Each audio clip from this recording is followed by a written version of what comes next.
Good morning everyone. Welcome to PW only IAS.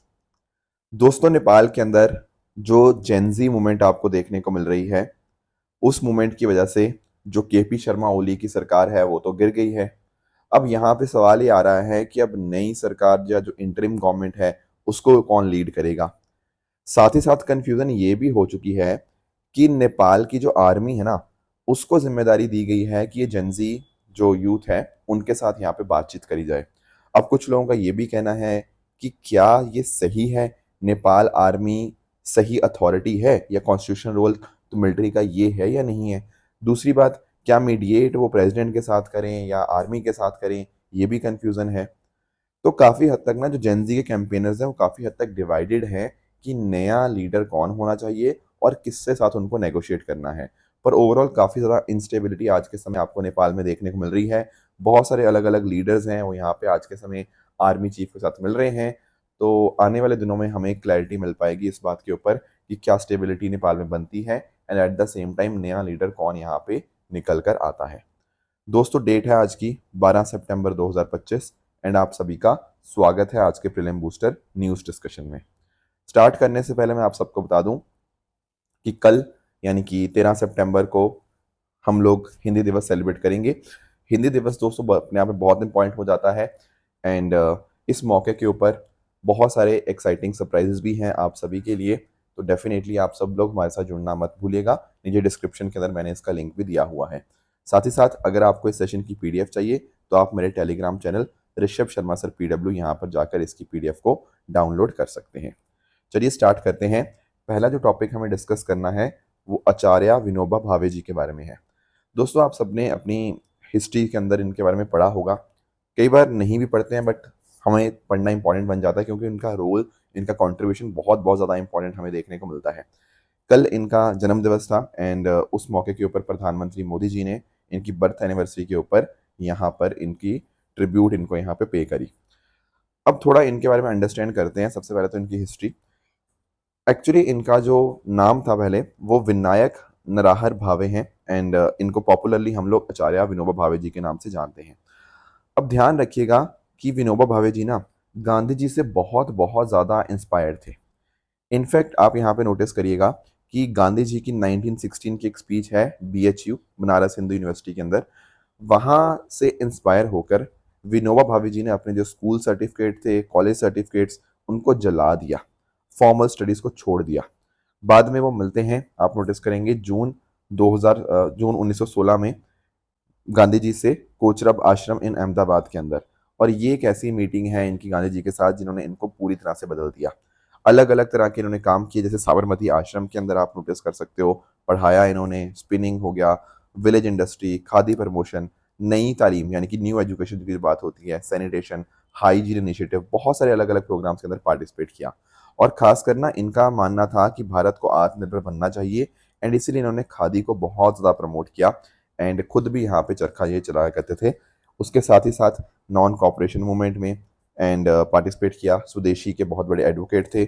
1932 के अंदर इनको यहाँ पे जेल में डाला जाता है एंड वहाँ जेल के अंदर भी इन्होंने अपने जो साथ में जो कैदी थे उनको गीता, भगवत गीता का जो उपदेश था वो यहाँ पे दिया। साथ ही साथ जो भगवत गीता था उसको आपका ट्रांसलेट किया गया इनटू मराठी, जिसको गीताई के नाम से जाना जाता है। अब आगे जाके ये एक बुक के तौर के ऊपर पब्लिश की गई। साथ में ही आप लोगों ने इंडिविजुअल सत्याग्रह के बारे में पक्का ही सुना होगा।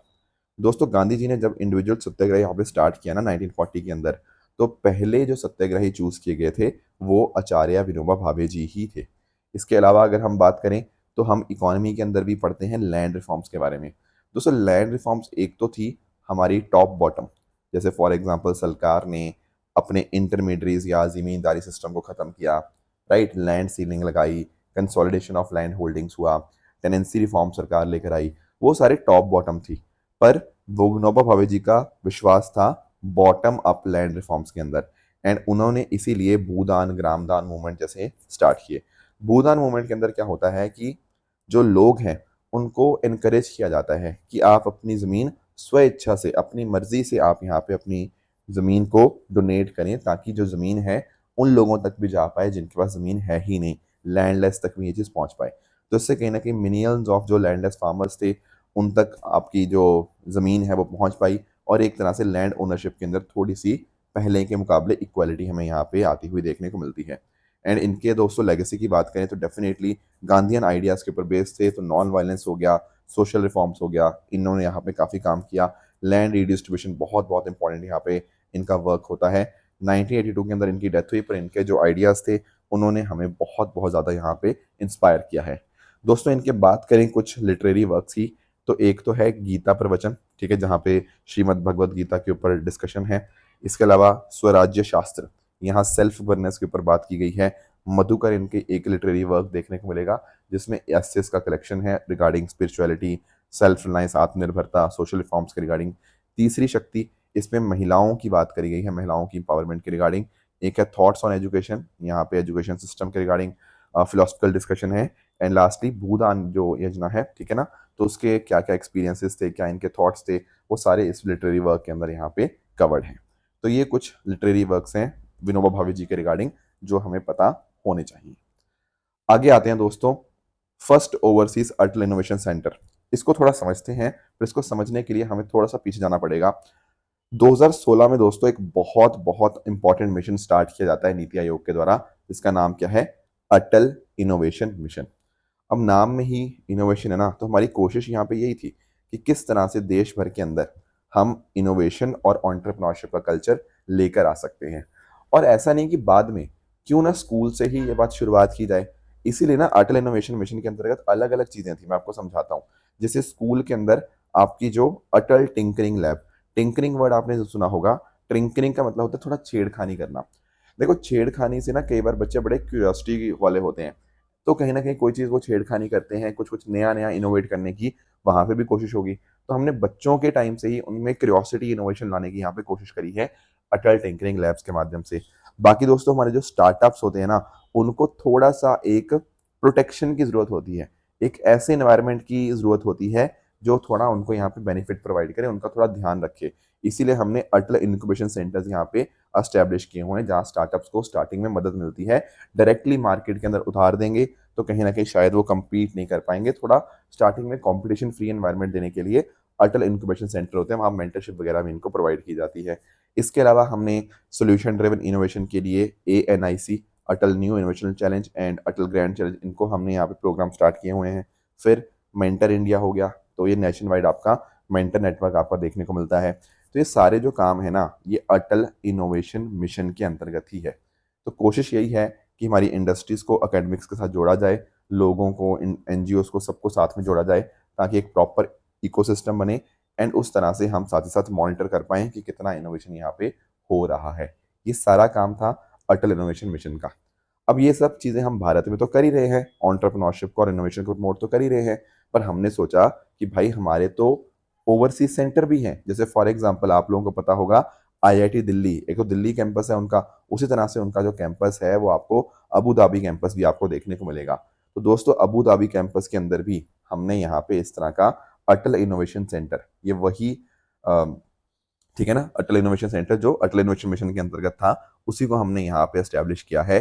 तो इंडिया के बाहर पहली बार ऐसा अटल इनोवेशन सेंटर यहाँ पे इनॉग्रेट किया गया है, और हमारे एजुकेशन मिनिस्टर यहाँ पे धर्मेंद्र प्रधान जी आपको यहाँ पे दिख रहे होंगे। तो कोशिश यही है कि भारत का जो ग्लोबल फुटप्रिंट है उसको हम और आगे लेके जाएं, इनोवेशन और चीज़ें आएँ, एंड अकॉर्डिंगली किस किस तरह की बाकी जो हमारे प्रोजेक्ट्स हैं उनको हम यहाँ पे ओवरसीज भी यहाँ पे एस्टेब्लिश करें। तो ये सारा फोकस हमें यहाँ देखने को मिलेगा।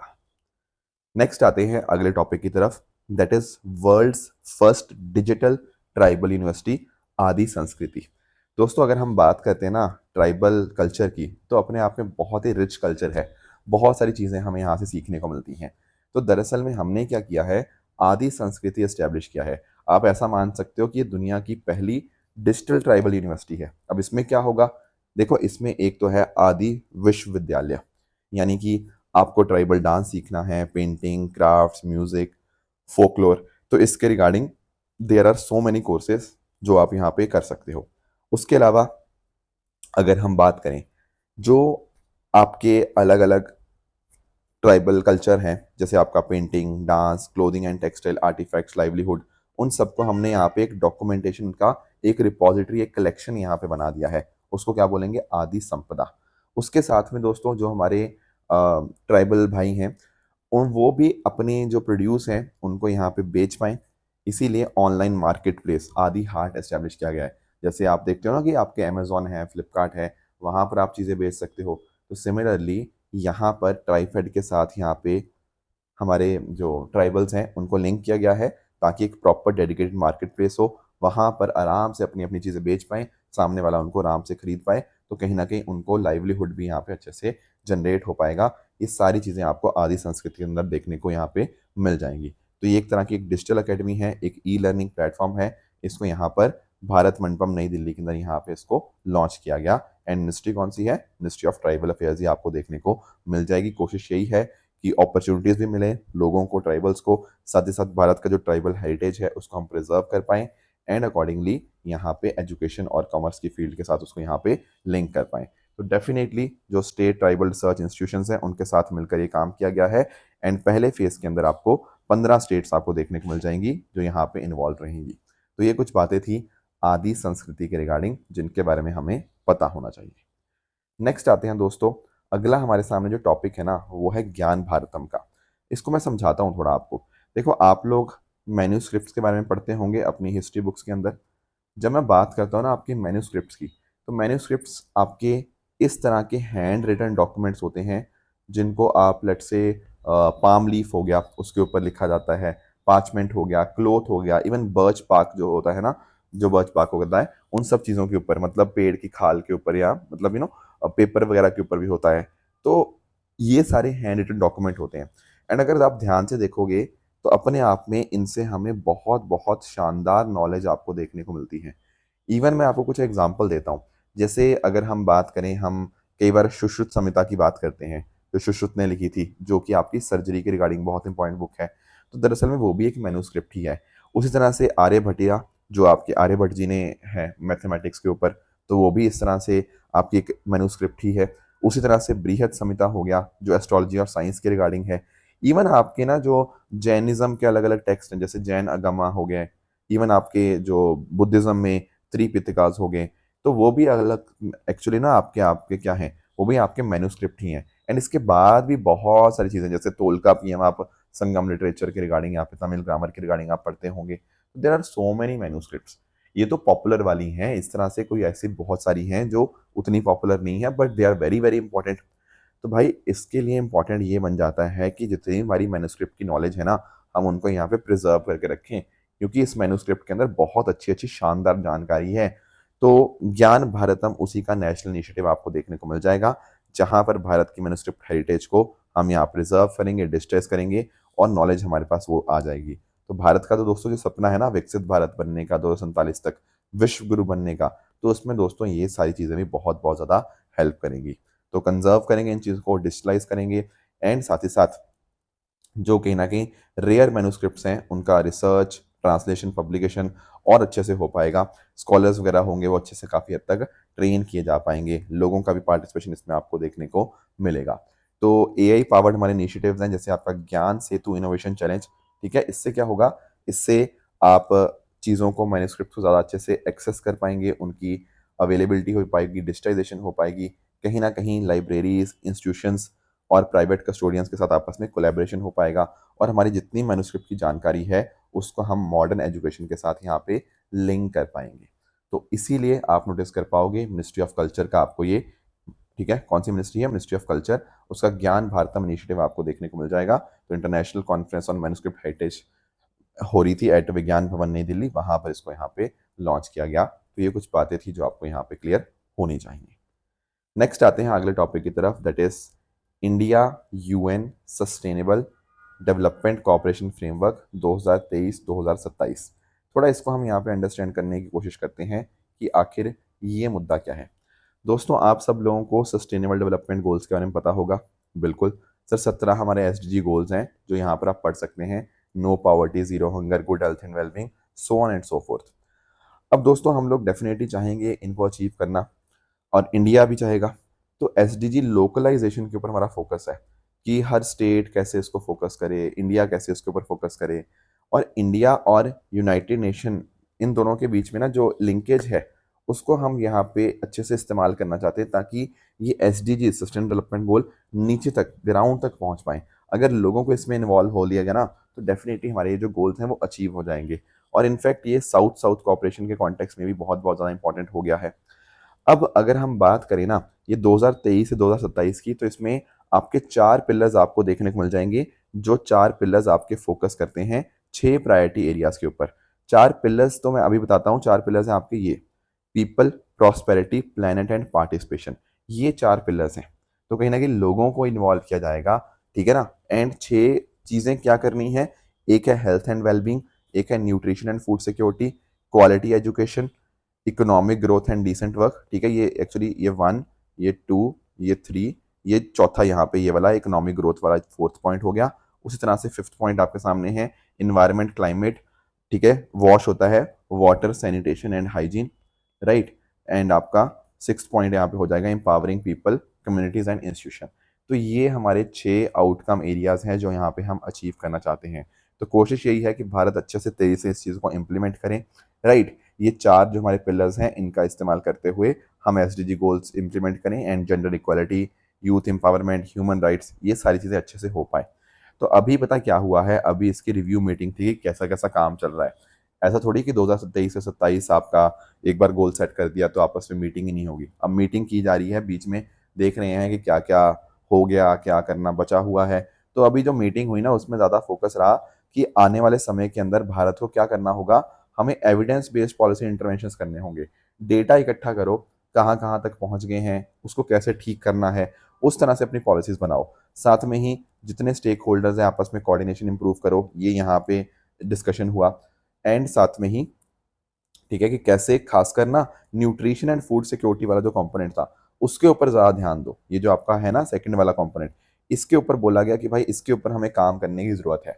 अब एक्चुअली ये जो ना है ना ये SDG 2 ही है, sustainable development goal 2, zero hunger. हमें इसके ऊपर काम करने को बोला गया है। एक्चुअली इसके अंदर के भी बहुत सारे टारगेट हैं SDG 2 के अंदर, तो आपने याद नहीं रखने, पर मैंने मेंशन किया हुआ है, but you just need to remember the overall SDG। अब इसमें इंडिया ऑलरेडी काम कर रहा है, हालांकि हमें और काम करना है इसके अंदर। जैसे फॉर एग्जांपल हमारा जीरो हंगर के लिए एक इनिशिएटिव चल रहा है पोषण अभियान, जहां पर हम बच्चों की, एडोलसेंट की, प्रेग्नेंट महिलाएं, लैक्टेटिंग मदर्स, उनके अंदर न्यूट्रिशनल आउटकम हम यहाँ पे इंप्रूव करने की कोशिश कर रहे हैं। साथ में हमारा जो मिड डे मील है अब तो PM पोषण के अंतर्गत आ गया है। उसके माध्यम से क्या है, बच्चों को, जो स्कूल बच्चे हैं उनको दोपहर के समय के ऊपर खाना दिया जाता है, लंच दिया जाता है, एक न्यूट्रिशनस मील दिया जाता है ताकि उनकी हेल्थ बेहतर हो। इसके साथ में ही इंटीग्रेटेड चाइल्ड डेवलपमेंट जो सर्विसेज हैं उसमें आपकी जो 6 साल तक के बच्चे हैं और उनकी जो मदर्स हैं उनको यहाँ पे supplementary nutrition, pre school education and health service provide की जाती हैं। इसके अलावा हमारी एक स्कीम थी प्रधानमंत्री ग्रीन कल्याण अन्न योजना, अब तो ये आपका नेशनल फूड सिक्योरिटी एक्ट के अंतर्गत आ गई है, जिसके माध्यम से आज के समय देखो फ्री फ्रूट ग्रेन्स हैं, पर अगर हम एक्ट की बात करें तो वैसे वो सब्सिडाइज फूड ग्रेन की बात करता था। पर क्योंकि प्रधानमंत्री गरीब कल्याण अन्न योजना जो कोविड-19 के समय चलाई गई थी, अब वो NFSA का पार्ट बन गई है, तो तब तक कुछ अमाउंट तक आपका ये फ्री आपको फूड ग्रेन्स देखने को मिलेंगे। एंड इस तरह से हम यहाँ पे भारत देश के अंदर न्यूट्रिशन बेहतर कर रहे हैं। कुछ स्टेट्स ने भी अच्छा अच्छा काम किया, जैसे तमिलनाडु के अंदर चीफ मिनिस्टर ब्रेकफास्ट स्कीम यहाँ पे चलती है, उत्तर प्रदेश के अंदर संभव अभियान हो गया, आंध्र प्रदेश के अंदर जीरो पॉवर्टी P4 मतलब पब्लिक प्राइवेट पीपल पार्टनरशिप की यहाँ पे बात करते हैं। तो काफ़ी कुछ यहाँ पे अलग अलग स्टेट्स भी यहाँ पे कर रही हैं। अब अगर हम बात करें ना दोस्तों हमारा प्रोग्रेस कैसा रहा है, तो नेशनल फूड सिक्योरिटी एक्ट के अंतर्गत जो हमने सोचा है ना, तो उसके 99% बेनिफिशरीज तक हम यहाँ पे पहुँच पाए हैं। जैसे आपने देखा होगा ना कि 80 करोड़ हम यहाँ पे लोगों को बेनिफिट देते हैं इसके अंतर्गत, तो जो भी एलिजिबल बेनिफिशरीज हैं उनके 99% हम यहाँ पे पहुँच गए हैं। इसके अलावा अगर हम बात करें तो भारत ने SDG परफॉर्मेंस के अंदर इंप्रूवमेंट करी है। मैं आपको एग्जांपल देता हूँ कि एक्चुअली हमारा ना SDG इंडिया इंडेक्स आता है जो नीति आयोग ही निकालता है, उसके अंतर्गत पहले भारत का स्कोर ना लेस देन 50 चल रहा था, और उस वजह से हम क्या थे, हम आते थे एस्पिरेंट कैटेगरी के अंदर। पर धीरे धीरे तरक्की करके हमारा स्कोर ये 50 के पार हो चुका है एंड अब हम यहाँ पे परफॉर्मेंस कैटेगरी के अंदर या परफॉर्मर कैटेगरी के अंदर आ चुके हैं। बाकी भारत की एग्रीकल्चर प्रोडक्टिविटी पहले के मुकाबले थोड़ी बड़ी है, बहुत ज़्यादा नहीं कह सकते, पर आप देख पाओगे कि पहले ये 2,995 किलोग्राम पर हेक्टेयर था, अब ये 3,000 किलोग्राम पर हेक्टेयर आपको देखने को मिल जाएगा, तो थोड़ा इंप्रूवमेंट है। बाकी GVA की बात करें, ग्रॉस वैल्यू एडिशन पर एग्रीकल्चर वर्कर, तो इनकम भी यहाँ पे हमें थोड़ी सी बड़ी है। ये कोई बहुत अच्छी तो नहीं है, पर पहले के मुकाबले हमने यहाँ पे ज़रूर तरक्की करी है। तो ये कुछ बातें हैं जो आपको यहाँ पे क्लियर होनी चाहिए, राइट। तो ये थी हमारी आज की डिस्कशन। दोस्तों बात करें ट्रू एंड फॉल्स स्टेटमेंट्स की, यहाँ पर आपके सामने कुछ स्टेटमेंट्स हैं, इनको पढ़िएगा, बताइएगा कौन सा सही है कौन सा गलत है। साथ ही साथ जो कल मैंने आपको होमवर्क दिया था उसमें एक था डुशेन मस्कुलर डिस्ट्रॉफी के बारे में। तो दोस्तों यहाँ पर क्या होता है ना, आपका जो डिस्ट्रोफिन जीन है ना, उसी में चेंजेस आते हैं, एंड जिस वजह से आपका जो डिस्ट्रोफिन प्रोटीन है उसकी या तो कमी हो जाती है, उसकी एब्सेंस हो जाती है। तो इसलिए पहला स्टेटमेंट आपका इनकरेक्ट है। यहाँ ये पर्टिकुलर जीन नहीं था, डिस्ट्रोफिन आपका जीन था। दूसरा कह रहा है नाइल रिवर बेसिन के अंदर टोटल कितनी नदियां आपको देखने को मिलती हैं, सॉरी कंट्रीज, दैट इज 11 ना कि 9। तो सेकंड भी आपका इनकरेक्ट हो जाएगा। बाकी दोस्तों यूपीआई की बात करें, डेफिनेटली एनपीसीआई के द्वारा ही 2016 में इसको लॉन्च किया गया था। तो ये स्टेटमेंट अपने आप में बिल्कुल सही बन जाएगी। तो ये थी आज की डिस्कशन। इसी तरह से आप सब लोग अपने एंड पे हार्ड वर्क करते रहिए। Thank you so much for joining. All the very best. Thank you so much.